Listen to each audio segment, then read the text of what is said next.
Hello everyone, this is Priya. Welcome back to our channel commerce world tutorial. मैंने start किया है 12th standard OC organisation of commerce and management, उसका बहुत important chapter, chapter number 1 principles of management. और आज उसका बहुत ही important question start कर रही हूँ मैं। Henry Fayol administrative theory of management. Henry Fayol ने, जब से हम चैप्टर देख रहे हैं प्रिंसिपल्स ऑफ मैनेजमेंट, दो क्वेश्चन हमने किया, nature of principles of management and significance of principles management. तो बार बार हम ये सोच रहे हैं कि प्रिंसिपल्स ऑफ मैनेजमेंट है क्या। तो ये आ गया आपके सामने कि प्रिंसिपल्स ऑफ मैनेजमेंट है क्या, और इसको किसने डेवलप किया है, किसने लिखा है इसको। इसको लिखा है हेनरी फ्योल ने। इसके बारे में डिटेल लेक्चर मैंने अपलोड किया है, इनके एडमिनिस्ट्रेटिव थियरी और हेनरी फ्योल के बारे में। अगर आपने वो वीडियो नहीं देखा होगा तो वो देख लेना, ताकि ये और अच्छे से इजीली समझ में आ जाए। उसको जरा सा थोड़ा पढ़ लोगे तो ये थोड़ा अच्छे से समझ में आएगा। तो फर्स्ट है इसमें principles of division of work. Henry Fayol का क्या कहना है? हेनरी फ्योल का कहना है कि जो भी ऑर्गेनाइजेशन में काम कर रहे हैं, सबके पास अलग कैपेबिलिटीज है, सबके पास अलग क्वालिटीज है। तो उनके कैपेबिलिटीज और क्वालिटीज के हिसाब से डिवाइड कर दो काम को। क्योंकि जिसके पास जो क्वालिटी है, अगर आप उसको वो काम दोगे ना, तो वो उस काम को बहुत अच्छे से एफिशिएंटली करेगा। और जिसके पास नहीं है, लेकिन फिर भी आपने उसके ऊपर जबरदस्ती थोप दिया, तो वो करेगा लेकिन एफिशिएंटली वर्क नहीं करेगा। और ऑर्गेनाइजेशन का मतलब है कि पूरा ऑप्टिमम यूटिलाइजेशन होना चाहिए हमारे वर्कर्स का, हमारे रिसोर्सेस का। अगर अच्छे से एफिशिएंटली काम नहीं करेंगे, 1 घंटे के काम को 4 घंटे में करेंगे, क्योंकि वो तो एक्सपर्ट है ही नहीं, उनके पास तो वो कैपेबिलिटी है ही नहीं उस काम को करने की।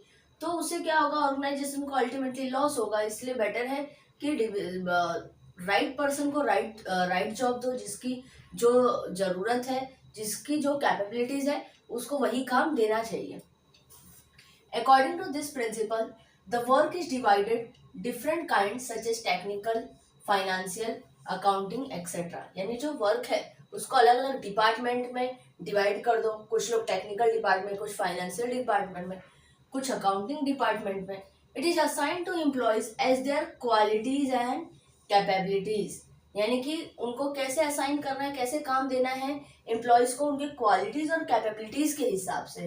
It helps in improving efficiency and expertise of employees. इससे क्या होगा कि जो एम्प्लॉयज हैं वो एफिशिएंटली काम करेंगे और ज़्यादा एक्सपर्ट हो जाएंगे अपने काम में, which ultimately turns into expected productivity level. और इससे क्या होगा, अगर अच्छे से काम होगा, एफिशिएंटली काम होगा, तो अल्टीमेटली प्रोडक्टिविटी लेवल बढ़ेगा। जो एक्सपेक्ट किया था उससे अच्छा उतना काम होगा जितना हमने सोच के रखा था। अगर जिसको जो काम नहीं आ रहा है वो दे देंगे, तो जो एक्सपेक्टेड आउटपुट लेवल था वो पूरा नहीं होने वाला।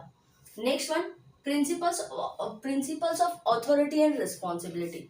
अथॉरिटी एंड रिस्पॉन्सिबिलिटी एक दूसरे से इंटर रिलेटेड होते हैं, क्योंकि अथॉरिटी देते हैं किसी को तो उसकी रिस्पॉन्सिबिलिटी बढ़ जाती है। अगर हमने मैनेजर को कोई अथॉरिटी दी गई है कि आपको ये काम करा के लेना है, और अगर एम्प्लॉयज ने वो काम नहीं किया, तो उसके लिए रिस्पॉन्सिबल कौन होगा? मैनेजर होगा, एम्प्लॉयज नहीं होंगे। यानी जो टॉप लेवल के मैनेजमेंट है वो वो किसको बोलेंगे? वो मैनेजर को ही बोलेंगे। It is necessary to get things done appropriately from subordinates. ये बहुत जरूरी है कि जो सबऑर्डिनेट्स है, सबऑर्डिनेट्स मतलब जो हमारे इंफीरियर एम्प्लॉयज हैं, उनसे काम करा के टाइम पे लेना है।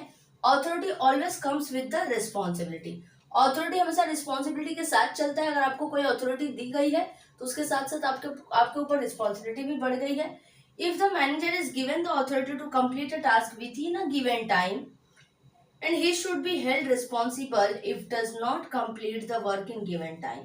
अगर मैनेजर को कोई काम दिया गया और अगर वो टास्क उनका एक टाइम पे पूरा नहीं हुआ, तो उसके लिए रिस्पॉन्सिबल भी वही होंगे। इसीलिए बहुत जरूरी है कि अगर किसी को अथॉरिटी दी गई है तो वो काम प्रॉपर तरीके से करे, क्योंकि उसकी रिस्पॉन्सिबिलिटी उस समय पे बढ़ जाएगी और किसी भी अप्स एंड डाउन्स के लिए वही रिस्पॉन्सिबल होगा।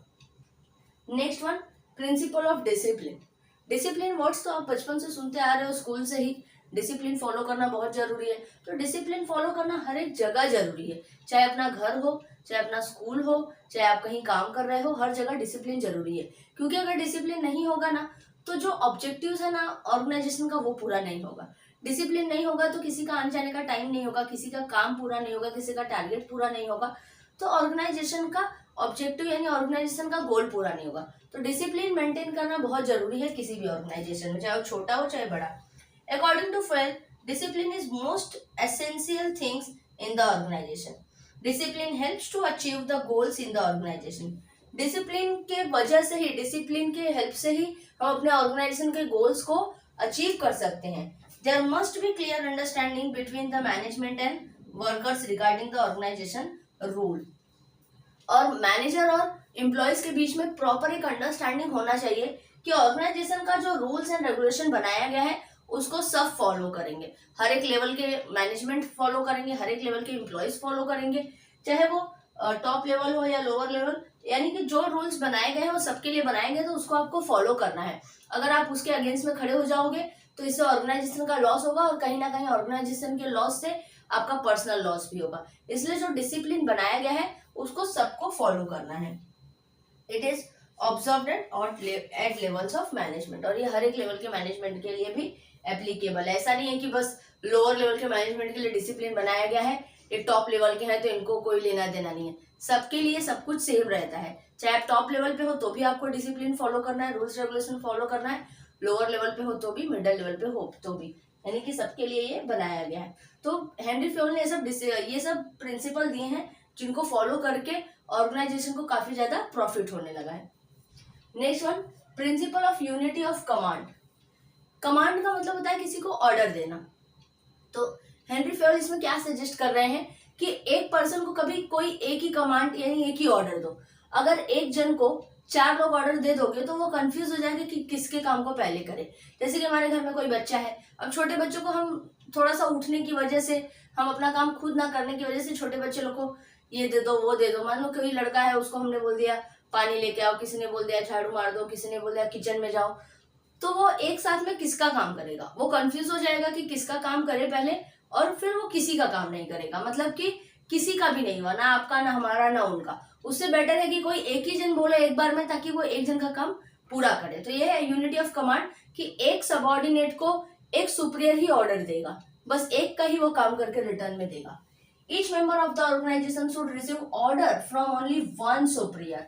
This principle helps in managing conflicts and solving dispute in the organisation. इस प्रिंसिपल की हेल्प से क्या होगा, जो भी कॉन्फ्लिक्ट्स हो रहे हैं, प्रॉब्लम्स हो रहे हैं, उसको डिस्प्यूट्स हो रहे हैं यानी झगड़े हो रहे हैं, वो सब ऑर्गेनाइजेशन में सॉल्व हो सकते हैं। It also helps in avoiding confusion, इससे कंफ्यूजन भी कम रहेगा। If any employees receive command from more than one subordinate, he will get confused and he will not able to take decision about whose order to be followed। अगर एक employees को एक बार में एक से ज्यादा लोग कमांड दे देंगे तो वो कंफ्यूज हो जाएगा, और नहीं होगा, ये कंफ्यूज हो जाके ये सोचेगा कि किसका काम पहले करे, कंफ्यूज हो जाएगा और किसी का भी काम पूरा नहीं करेगा। इसीलिए एक सुपीरियर किसी एक को सबऑर्डिनेट को ही ऑर्डर दे सकता है, उससे ज्यादा लोग नहीं देंगे, यानी सब अपने अपने टीम के मेंबर्स में किसी एक को ऑर्डर देंगे ताकि उनका काम पूरा होके मिले। Next one, principle of unity of direction. Unity of direction मतलब कि एक ही, यूनिटी का मतलब साथ में एक ही डायरेक्शन होना चाहिए सबका साथ में, यानी कि हम ऑर्गेनाइजेशन में काम कर रहे हैं तो हम सबका गोल एक ही होना चाहिए। जो डायरेक्शन दिया गया है उसी डायरेक्शन में सबको काम करना है, क्योंकि डायरेक्शन एट लास्ट कहाँ जाएगा, वो डायरेक्शन एट लास्ट हमारे गोल के पास पहुंचेगा, हमारे ऑर्गेनाइजेशन का जो ऑब्जेक्टिव्स है, जो एम्स है, जो गोल्स है। तो इसीलिए सबको एक ही डायरेक्शन में काम करना है, जो डायरेक्शन उनको दिया जा रहा है। The principle state that there should be one head and one plan in every organisation, यानी हर एक ऑर्गेनाइजेशन में एक हेड और एक प्लान होना चाहिए। बहुत ज्यादा हेड नहीं होने चाहिए, बहुत ज्यादा प्लान नहीं, सबका अपना अपना अलग अलग थिंकिंग होता है, इसलिए कोई एक ही मेन रहेगा जो एक हेड और एक प्लान बनाएगा।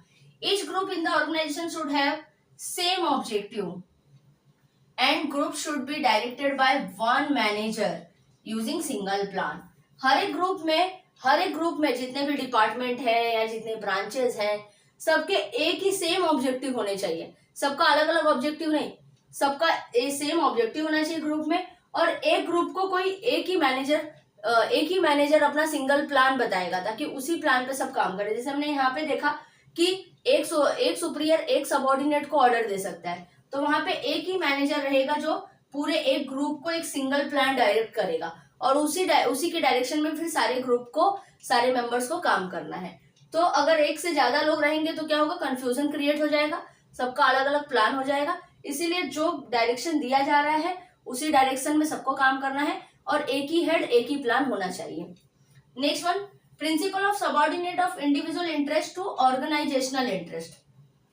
यानी कि ये प्रिंसिपल हमें क्या सजेस्ट करता है कि सबऑर्डिनेट जो वर्कर्स हैं, जो जिनका इंडिविजुअल इंटरेस्ट है, उससे ज्यादा फोकस करना चाहिए ऑर्गेनाइजेशन के इंटरेस्ट पे, क्योंकि ऑर्गेनाइजेशन का इंटरेस्ट मतलब सबका इंटरेस्ट, इंडिविजुअल का इंटरेस्ट मतलब सिर्फ उसी का इंटरेस्ट। लेकिन अगर ऑर्गेनाइजेशन को प्रॉफिट होता है तो मतलब सबको प्रॉफिट होता है। जैसे एग्जाम्पल के अगर आप हम किसी ऑर्गेनाइजेशन में काम कर रहे हैं, ऑर्गेनाइजेशन में आपने इतने अच्छे से काम किया कि ऑर्गेनाइजेशन को बहुत ज्यादा प्रॉफिट हुआ।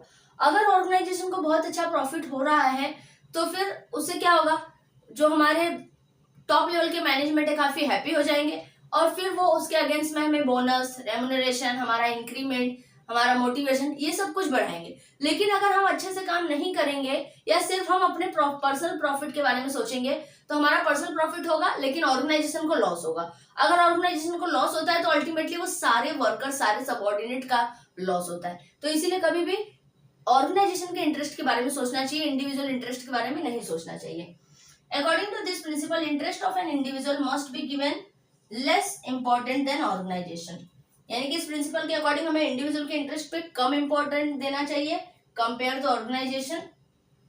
While taking decision in the organization, the manager should always consider in the interest of the organization first, and his personal interest should be subordinate. यानी कि कभी भी कोई भी डिसीजन लेना है ऑर्गेनाइजेशन के बारे में तो जो मैनेजर से उसको सबसे पहले ऑर्गेनाइजेशन के इंटरेस्ट के बारे में सोचना चाहिए और बाद में अपने पर्सनल ऑर्गेनाइजेशन के बारे, अपने पर्सनल इंटरेस्ट के बारे में या सबऑर्डिनेट के इंटरेस्ट के बारे में सोचना चाहिए, क्योंकि ऑर्गेनाइजेशन का इंटरेस्ट आफ्टर अल्टीमेटली वो हम सबका ही इंटरेस्ट है।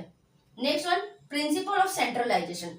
सेंट्रलाइजेशन का मतलब होता है कि कोई एक हेड होता है, एक हेड एक प्लान, यानी कि किसी भी ऑर्गेनाइजेशन में किसी एक को हेड बना दिया गया है और वो सबको मैनेज करते हैं। ये मोस्ट ऑफ स्मॉल ऑर्गेनाइजेशन में हो जाएगा, लेकिन अगर लार्ज ऑर्गेनाइजेशन है तो उसमें अगर हम एक सेंट्रलाइजेशन पावर यूज करेंगे, मतलब कि सारी पावर किसी एक के हाथ में दे देंगे, उसी को सब हेड करना है, तो वो ओवर बर्डन हो जाएगा और उसका काम अच्छे से नहीं हो पाएगा, क्योंकि अलग अलग ब्रांचेस है, वो कितने लोग को हेड करेंगे।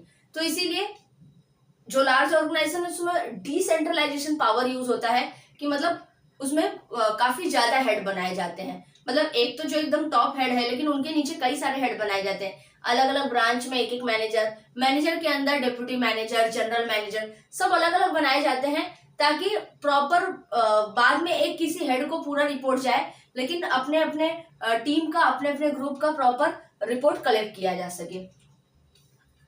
Centralisation refers to concentration of power and authority. Centralisation का मतलब क्या है कि किसी एक को पावर या अथॉरिटी दे देना।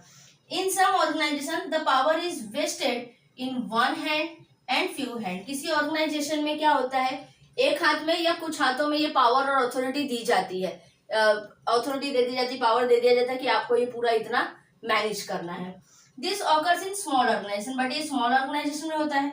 But if the size of the organisation is large then there is decentralisation of power और अथॉरिटी। लेकिन अगर ऑर्गेनाइजेशन लार्ज है तो वहां पे डिसेंट्रलाइजेशन पावर यूज होगा, मतलब अथॉरिटी और रिस्पॉन्सिबिलिटी जो रहेगा वो कई लोगों के हाथ में दिया जाएगा ताकि प्रॉपर टाइम टू टाइम काम करके मिल सके। अगर एक के ऊपर काम का बर्डन होगा, एक को हेड बना देंगे तो वो कंफ्यूज हो जाएगा। Next one, principle of remuneration. Remuneration का मतलब होता है कि जो सैलरीज, बोनस, इनकम ये सब होता है, यानी जो मॉनेटरी टर्म्स में होता है उसको कहा जाता है रेम्युनरेशन।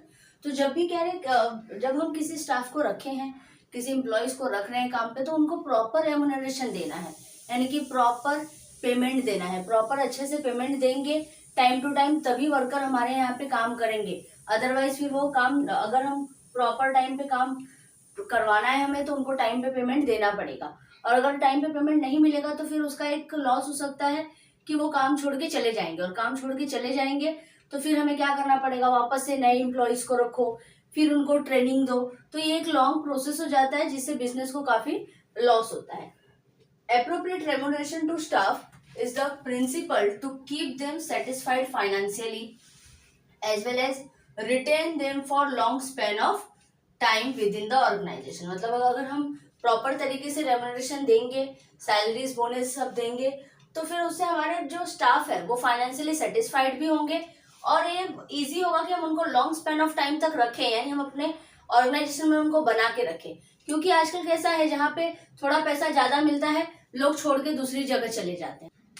तो अगर हमें एम्प्लॉयज को ऑर्गेनाइजेशन में बना के रखना है तो उन्हें टाइम टू टाइम पेमेंट देना बहुत जरूरी है, ताकि वो हमारा ऑर्गेनाइजेशन छोड़ के कहीं और ना जा सके। The fair remuneration affects the productivity and efficiency. और अगर एक फेयर रेम्यूनरेशन देंगे, प्रॉपर रेम्यूनरेशन देंगे, तो फिर इससे हमारी प्रोडक्टिविटी पे और एफिशिएंसी पे दोनों पे इफेक्ट पड़ता है। Next one, principle of scalar chain.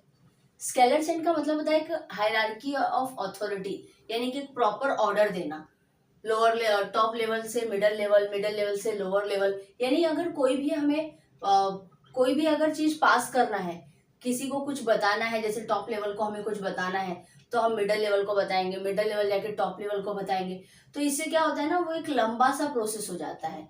तो ऐसा प्रोसेस ना हो, इसीलिए निकाला गया है गैंग प्लैंक का process. It means the hierarchy of authority from top level to lower level for the purpose of communication. यानी अगर किसी को कुछ बोलना है, जैसे टॉप लेवल को अगर लोअर लेवल को बोलना है तो डायरेक्ट हमारे पास नहीं आएंगे, वो मैनेजर को बुलाएंगे, डिप्टी मैनेजर को बुलाएंगे, मिडिल लेवल मैनेजमेंट को बुलाएंगे, फिर वो आके लोअर लेवल मैनेजमेंट को बुलाएंगे। तो उससे क्या होता है कि चीजें यहाँ से यहाँ तक घूम के फिर यहाँ पे आती है, तो घूम के आने में लंबा प्रोसेस हो जाता है। Traditionally organisation used scalar chain which is time consuming. For avoiding this longer chain and to take speedy decision or direct communication is followed by various communication is known as gangplank। तो ये traditionally ये scalar chain का use किया जाता था, लेकिन फिर क्या हेनरी फ्योल ने हमें सजेस्ट किया कि स्केलर चेन क्या होता है, लंबा प्रोसेस होता है, मुझसे उनको बोला जाए, उनसे तुमको बोला जाए, तो आखिर में काम वही करना है, लेकिन इतना घुमा फिरा के करना है। उससे बेटर है कि हम जाके डायरेक्ट बोल दें, ये खुद आके यहाँ पे बोल दे, तो इससे क्या हो जाएगा, काम जल्दी से फिनिश्ड हो जाएगा। जो बोलने में टाइम लगेगा और ऑर्डर लेने में टाइम लगेगा, उससे बेटर है कि जल्दी बोल दिया जाए डायरेक्ट, उसको कहा जाता है गैंग प्लैंक। तो हेनरी फ्योल ने सजेस्ट किया कि जो ये स्केलर चेन है ये पहले यूज किया जाता था, बट ये एक लंबा प्रोसेस है, इसीलिए ये टाइम कंज्यूमिंग है, तो इसको हटा के हमें गैंग प्लैंक का यूज करना चाहिए, जो कि डायरेक्ट कम्युनिकेशन होता है, जिससे काम जल्दी होगा। और डायरेक्ट कम्युनिकेशन से काम जल्दी होगा तो ऑफकोर्स उससे क्या होगा, ऑर्गेनाइजेशन को प्रॉफिट होगा। Next one, principle of order. Principle of order का मतलब होता है कि हर एक प्लेस के, हर एक पर्सन के लिए उनका एक प्लेस फिक्स है, तो उसी ऑर्डर में उनसे काम करवा के लेना है प्रॉपर तरीके से, ताकि उनका यूज हो सके। अगर हम किसी और से कोई और काम करवाएंगे तो उस काम को प्रॉपर नहीं कर पाएगा। जैसे मैंने आपको पहले भी बताया था कि अगर किसी की ड्राइंग बहुत अच्छी है, अगर हम उससे डांस करवाएंगे तो डांस अच्छा नहीं करेगा, वो पेंटिंग ही अच्छा कर पाएगा।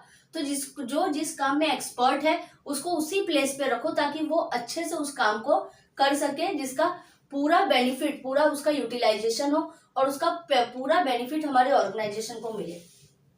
This principle is based on a place for everything and everything on its place. Human resources and material resources should be in right place and right time for maximum efficiency. यानी कि हमारे जो human resources और material resources है, human resources यानी जो worker है, और मटेरियल रिसोर्सेज मतलब हमारे मशीनरीज, रॉ मटेरियल, इन सबको राइट प्लेस पे रखो और राइट टाइम पे रखो, ताकि उससे ज्यादा एफिशिएंसी हो सके, ज्यादा से ज्यादा वो काम कर सके। This principle focus on proper utilisation of physical and human resources. और ये प्रिंसिपल किस पे फोकस करता है, प्रॉपर यूटिलाइजेशन। यूटिलाइजेशन मतलब पूरा से पूरा अच्छे तरीके से यूज करो किसका, ह्यूमन रिसोर्सेज का। यानी जो वर्कर्स हमने रखे हैं, ऐसा नहीं है कि उनको रखा है तो बस वो आए, अटेंडेंस लगाए, पेमेंट ले जाए। उनका इतना अच्छा यूज करो कि पूरा तरीके से दिन भर उनका यूज हो और हमारा काम अच्छे से अच्छे, जल्दी से जल्दी पूरा हो।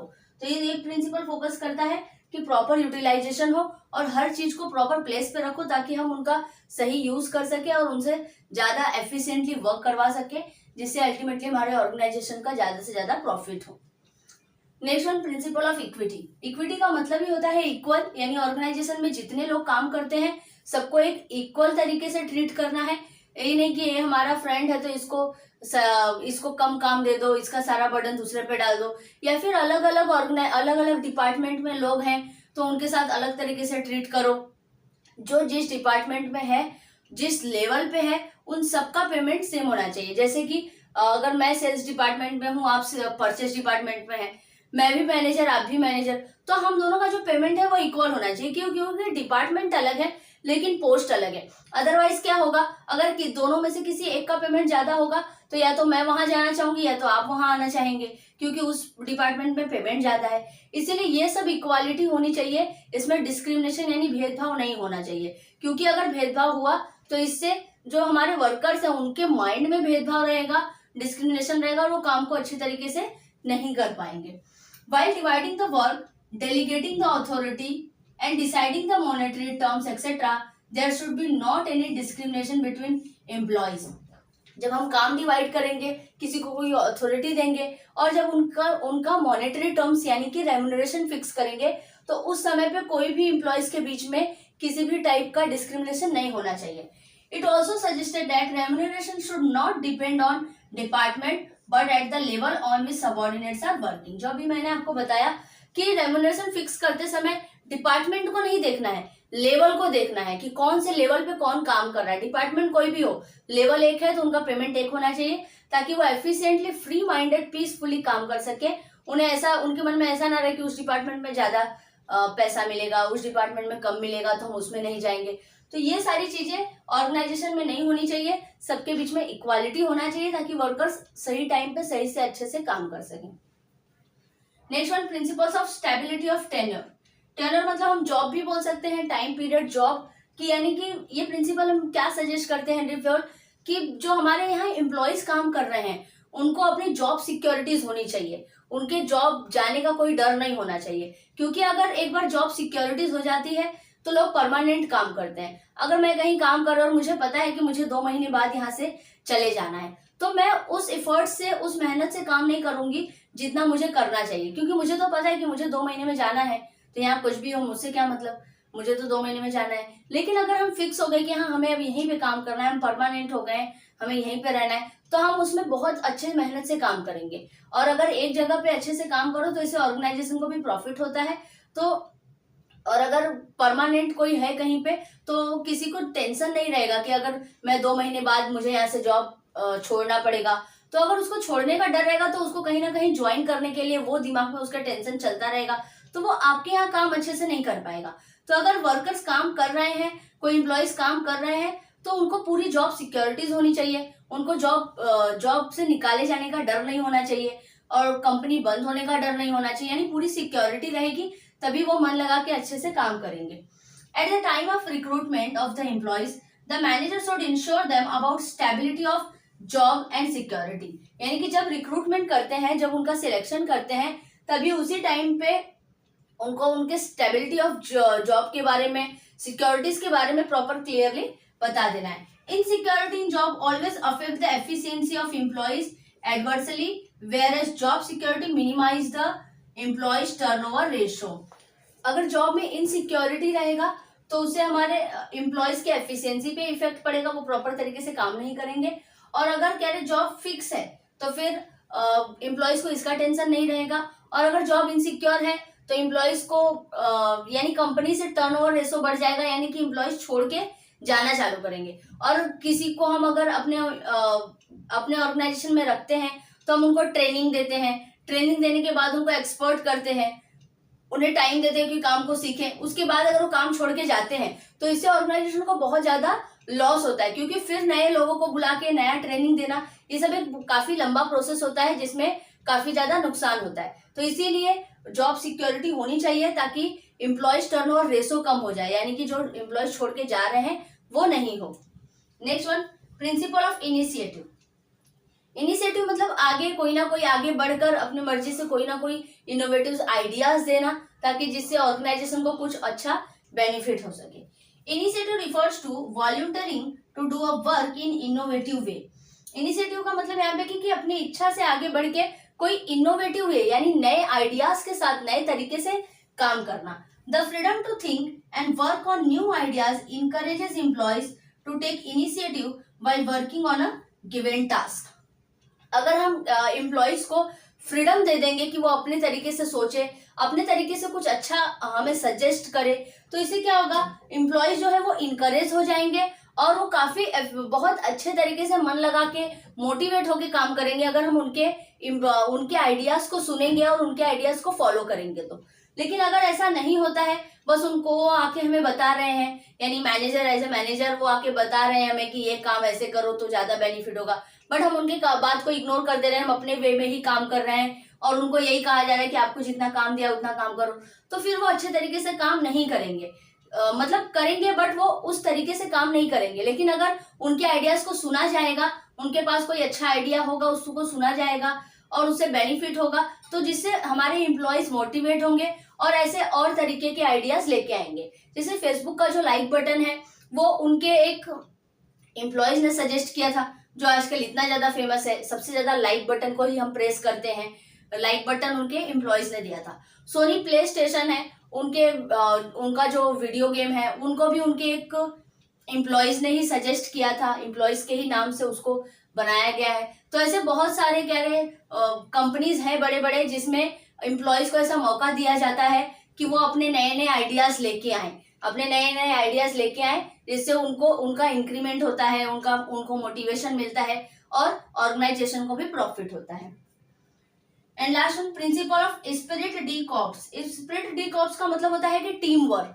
कभी भी हेनरी फयोल का कहना है कि हम एक ऑर्गेनाइजेशन में काम करते हैं, मतलब हम ग्रुप में काम करते हैं, और ग्रुप में काम करने का मतलब होता है कि हमेशा मिलजुल के काम करना। ग्रुप में काम करने का मतलब क्या होता है कि काम अच्छे तरीके से होगा। हमने सुना है जैसे कि 1 और 1 11, मतलब 1 से भले 2, एक काम करो से अच्छा 2 करो, जल्दी होगा। तो उसी तरीके से अगर हम ग्रुप में काम कर रहे हैं तो ग्रुप में मिलजुल के काम करना बहुत जरूरी है, क्योंकि कोई भी जो ऑर्गेनाइजेशन है उसमें जो भी डिपार्टमेंट है, जो भी एम्प्लॉयज है, उनका जो वर्क है वो एक दूसरे से इंटरलिंक्ड होता है, इंटरकनेक्टेड होता है। अगर उसमें हम एक दूसरे से अगर हमारी नहीं जमेगी, मतलब हम परचेज डिपार्टमेंट में, कोई सेल्स डिपार्टमेंट में हमारा उनका नहीं जम रहा है, तो वो अपने काम को हमारे पास नहीं करेंगे, जिससे काम में डिले होगा। तो ये कॉन्फ्लिक्ट हो सकता है, ये प्रॉब्लम हो सकता है। तो इसीलिए मैनेजर्स का काम है एज अ मैनेजर कि वो सबको प्रॉपर तरीके से मिला जुला के रखे, मिला के काम करे, ताकि जो काम है वो अच्छे तरीके से हो और पूरा ज्यादा से ज्यादा एफिशिएंसी हो काम में और ऑर्गेनाइजेशन को प्रॉफिट हो। Henri Fayol has given emphasis on team work. Running any organisation is a group activity. किसी भी ऑर्गेनाइजेशन को हमें रन करना है तो मतलब एक ग्रुप एक्टिविटी है। And human resources are the valuable assets of the organisation. और किसी भी ऑर्गेनाइजेशन को चलाने के लिए सबसे ज्यादा रिक्वायरमेंट होता है ह्यूमन रिसोर्सेज का, मतलब ये एक बहुत ज्यादा इंपॉर्टेंट एसेट्स है ऑर्गेनाइजेशन के लिए। और ह्यूमन रिसोर्सेज अगर किसी भी ऑर्गेनाइजेशन में है तो मतलब उनको मिलजुल के ही एक साथ रहना है। If all employees are working on union with mutual trust, the difficulties can be solve quickly. और हर एक ऑर्गेनाइजेशन, हर एक डिपार्टमेंट के एक साथ मिलजुल के काम करेंगे, एक म्यूचुअल ट्रस्ट के साथ काम करेंगे, तो उससे क्या होगा, कोई भी डिफिकल्टीज को हम इजीली सॉल्व कर सकते हैं। मैनेजर कोई भी डिफिकल्टीज को सॉल्व करके प्रॉपर अच्छे तरीके से वर्किंग एनवायरनमेंट होना चाहिए, ताकि हमारे एम्प्लॉयज एक साथ मिलजुल के काम कर सके। तो यहाँ पे आपका ये फिनिश हुआ है 14 प्रिंसिपल्स ऑफ मैनेजमेंट, जो कि बहुत ज्यादा इंपॉर्टेंट है। आई होप कि आपको समझ में आया होगा तो लाइक, सब्सक्राइब, शेयर करना ना भूलना। Thank you.